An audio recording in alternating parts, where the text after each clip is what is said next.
History Project. PFA Project by Raul Rodriguez. And Bernardino Arias. we picked the atomic bomb on the dropping of Hiroshima. So the background to this event is that Japan attacked Pearl Harbor on December 7th, 1941, and the United States declared war on them. And towards the end of the war, Germany eventually fell, and Japan was the only enemy to the United States left. So on Sunday, 6 August 1945, a B-29 flew for 5.5 hours to the Japanese city of Hiroshima on trying to end the war. Yeah, so Hiroshima was targeted because of its topography rather than its military value. Yeah, so it was located in a valley, you get more destruction out of the bomb. The Yeah. little bomb was called the Little Boy. That's how it was Because dubbed. it looked kind of small. Yeah. And it was dropped from 1,800 feet from the city. 13 square kilometers of Hiroshima was destroyed by the explosion, and it's been estimated that up to 130,000 people were immediately killed, and another 70,000 were killed from the effects of radiation in the following years. So, our knowledge claims. First off, we can start. We want to know explain which is Japan bombed Pearl Harbor, killing over 2,000 of American soldiers. And as a result, the United States declared war on Japan. Then, the United States dropped an atomic bomb on Hiroshima on August 6, 1945.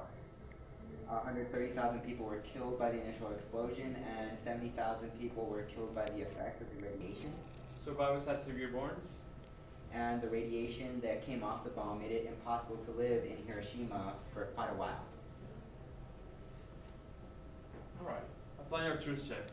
So first off, we can start with pragmatically check. We can pragmatically check this information by observing the damages the atomic bomb can do to another city. In this case, a similar bomb in Nagasaki. By comparing the effects of the bombs we can truth check the destructiveness of the atomic bomb. Also, this information is useful to know because we can know the effects of the atomic bomb and what it can do to a population or civilization. Alright, so coherence check. So you can coherence check this by checking the knowledge that you already have. And I know that the United States dropped the atomic bomb and that all this radiation came off and lots of people died as a result of it. Also, even though indirectly we can't pragmatically check this, there's other people that can check this and we have proof of such thing. So yes, we have a video now. Yeah. And this is a video of an atomic bomb being dropped on a test site. Yes. Yes.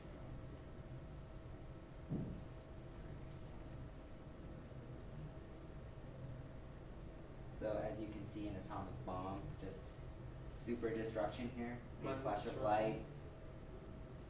That nice mushroom cloud starting to develop.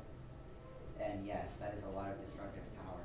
You can really tell that lots of people have been killed by this. Yes. So Yes. here's our pragmatic check. Yeah. And that's a lot of what it would have really have looked like in Hiroshima because it was so flat, like this testing site.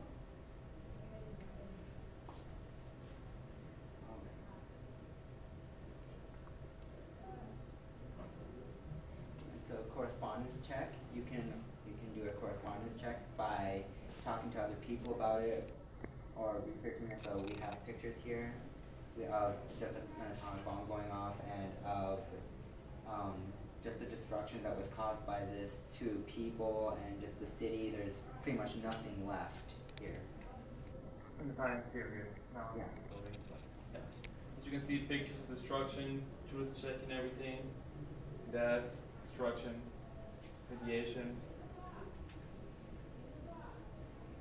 Alright, so our knowledge questions that we have come up for this event are: what emotions lead us to go to total war and just drop an atomic bomb on someone? And how far will war take us? Alright, so from one perspective you have emotions like fear over what the Japanese are doing to the Americans.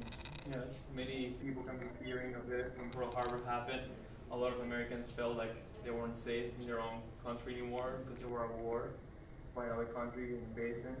So they were feeling fear. You also had lots of sorrow, again, with the whole Pearl Harbor bombing and just US soldiers dying in the war. You can see there's a ship that's being obliterated here by the Japanese, and yeah, there's a lot of loss of life here.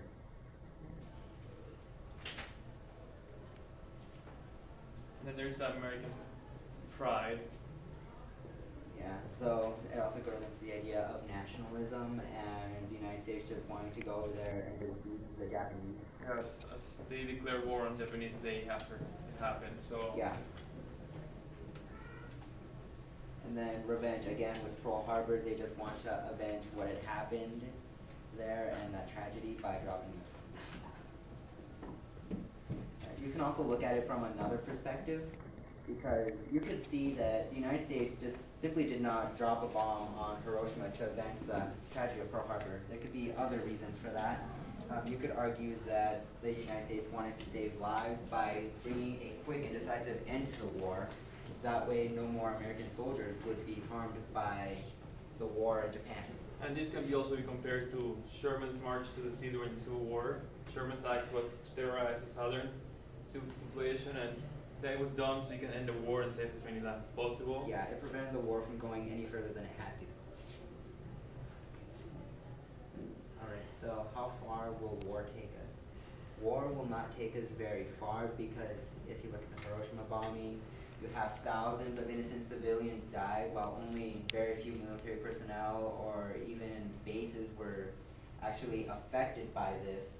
And if you look in the broader scope of World War II, millions of people died in the war, and you got pretty much nothing positive from the war.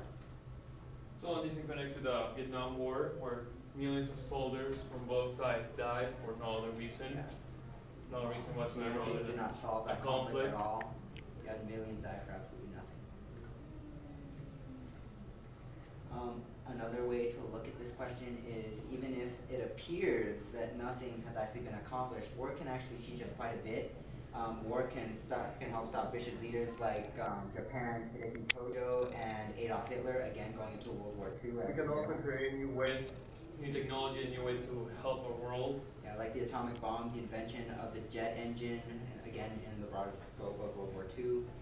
We can also learn from war about how these leaders rise into power so that we can prevent it from happening again. And we can stop These actions for being repeated in the future. Yeah. Yeah, we're excited. Yeah, And we're we're done. excited, and we're done.